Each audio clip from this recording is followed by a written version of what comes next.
social. Jack, how much of a relief was it when them scorecards were getting read out after everything you've been through, 2 years of waiting, and just to hear your name get read out as the winner? Yeah, it was a big relief. I turned to Eddie. We'd been there before where I thought I won the first fight clearly, didn't get the decision. Although I thought I won tonight clearly, you never know. Some of the scorecards you see, so to get the decision, rightfully so, was a big relief for me.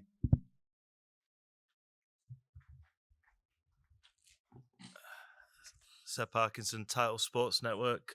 For Jamie and Jack, the game plan in that fight, Jack, you were using the shoulder to keep Josh off you. Jamie, how did that work? Josh looked like he was going on the inside, and Jack, how did you execute that game plan? Let me go first. Yeah, you know what? Like me and Jamie speak, but it's never game plan A, B, C. I think you've got to be able to adapt. We're prepared for every outcome. We didn't never Josh were going to come out of the blocks and give it his all for 4 rounds, or whether he was going to try and drag it to the later rounds. So I think you've got to be ready for anything. We train hard and we're prepared for every outcome. We've had lots of good sparring partners. We've had a long camp, so it was it was good preparation. And ultimately, I think you've just got to be able to adjust and overcome whatever's put in front of you. Yeah, obviously, I keep talking about Jack as like a hybrid. He has to be adaptable and be able to do a little bit of everything. And you know, we anticipated Josh would come strong and try and put it on him. He created that gap in between, and the only thing I would say was he got a little bit too greedy too early and maybe gassed himself a little bit, and that's why it allowed Josh to come into the fight as the second half kicked in. But this is the first time Jack's ever been in a sort of dogfight type fight, because Josh was the first person who's been good enough to drag him into that scenario.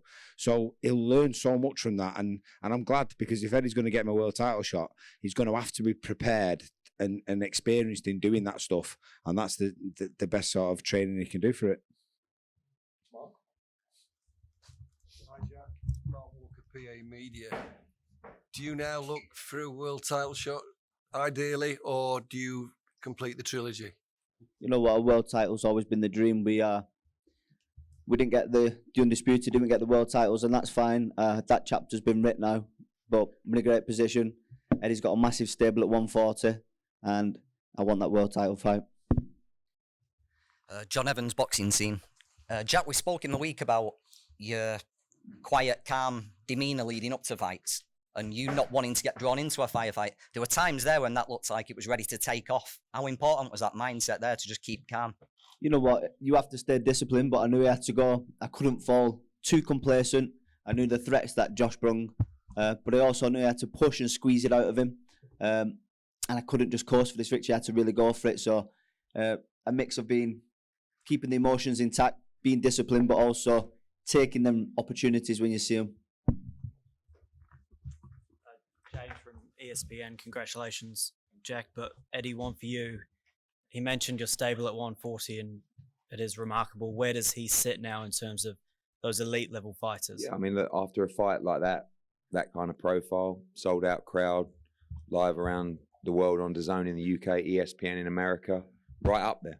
You know, I think, of course, people talk about the trilogy, and for me, I'll always look at the biggest fights out there, but it's about now also the career of Jack Catterall, and he should have been undisputed world champion. So we need to try and position him now for a world championship fight. When you have a performance like that, when you have a night like that, positioning someone is a lot easier to do because people want to see it. And we have Subriel Matias fighting Liam Parra in a couple of weeks. We've got Devin Haney going to fight Sandor Martin. Teofimo Lopez is fighting Steve Claggett, and I don't want to be disrespectful to Steve Claggett, but it's a fucking disgrace. It's a joke, absolute joke fight. It's on ESPN. I mean, it's like you talk about the Teofimo Lopez coming off a good win against Josh Taylor, says he's the best 140-pounder in the world. That's a joke fight.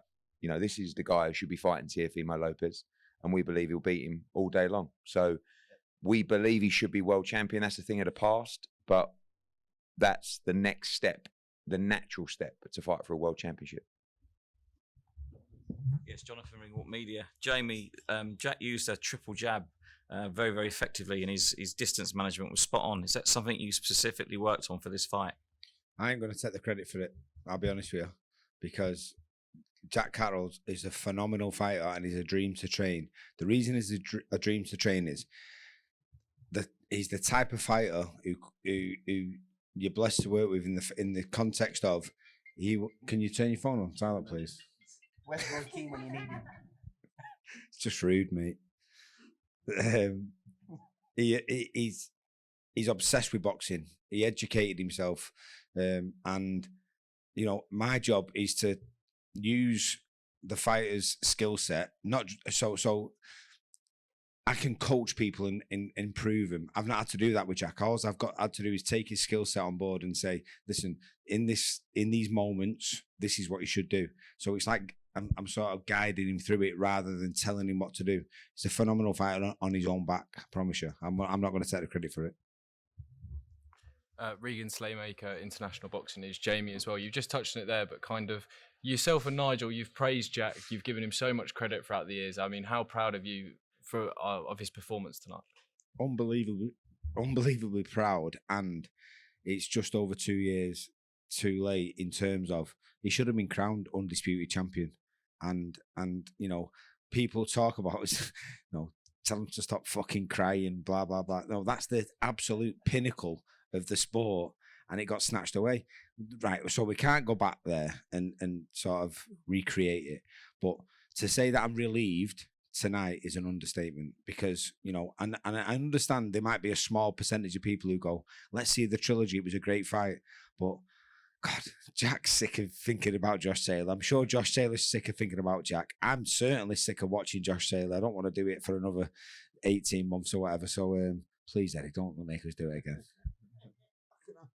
I can only look at the numbers. What can I say? No, that's not, as I said. Said straight away as soon as it finishes, like, trilogy.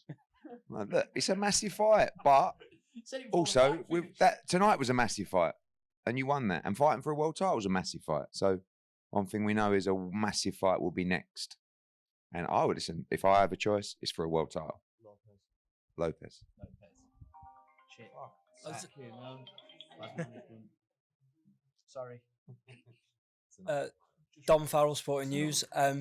Jack, you just said Lopez is the one out of those champions you want. Why is that? What appeals to you about that fight? Yeah, I was mandatory for the WBO title for what felt like a lifetime. He beat Taylor before I did. We both had the win over him. I want to prove that I'm better than him. I believe. You didn't beat him before that. You beat him before that. On paper, but listen, I believe I've got the style to beat Lopez, and that's the fight I want. Rob Tubbett from Boxing News. Jack, congratulations on your win. It seems as though you hurt Josh frequently throughout the fight. You buzzed him, I think, as early as the first round, and then specifically later on in the fight. Did you feel that you were going to get the stoppage? Were you surprised that you weren't able to break him down? I know he's a tough man, but still you were hurting him regularly. Yeah, credit to Josh, very tough. I knew I had him hurt a few times. I did press on to try and squeeze it out of him, but listen, he ran through the division and become undisputed, and you know that he's a top competitor. I didn't get the stoppage victory, but I knew I carried enough power to gain his respect and hurt him, and I beat him up, and that's what I said I was going to do. Jack, Jonathan Aggie of Pro Boxing Fans. What did you say to Josh in the ring after the fight?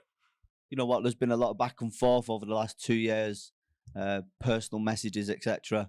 And I believe we squashed that tonight. It's been a long time coming, and it's done. That chapter's writ for me now.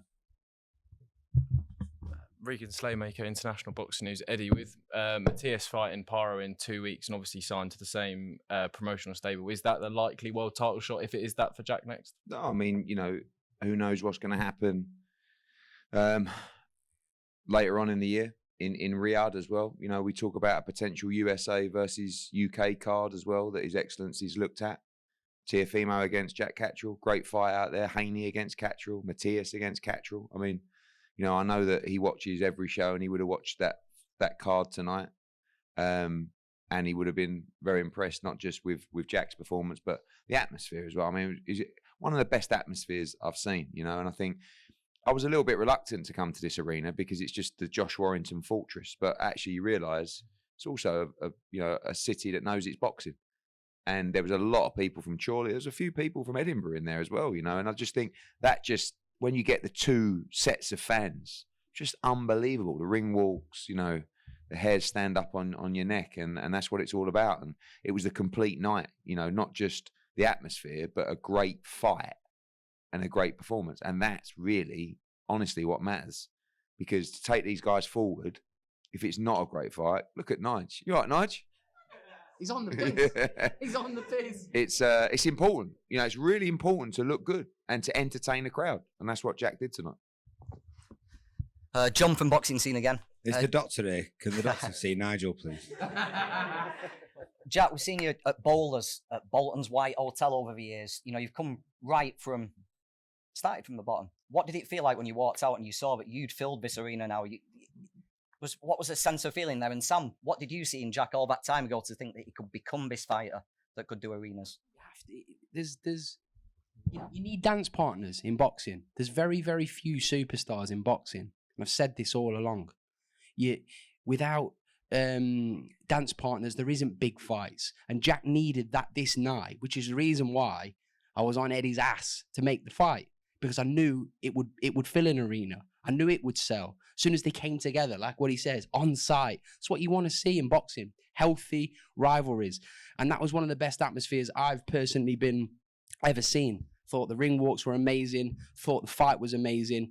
Josh is a fantastic fighter. But let me tell you, he's a fucking fantastic fighter as well. Sorry for swearing. Jack, just going off what Eddie said, world title shot in Saudi Arabia. Sound like a good plan? Yeah, listen, we've said we want a world title fight. Eddie's got the stable of world champions, and I'm sure Sam and Eddie will come to something, and I'll be back in the gym in a couple of weeks, and I'll be ready to go. Wedding first. Wedding. Yeah. Wedding first. Right, guys, just want to say thank you for all your help and support this week. What a great night. Off to Riyadh we go.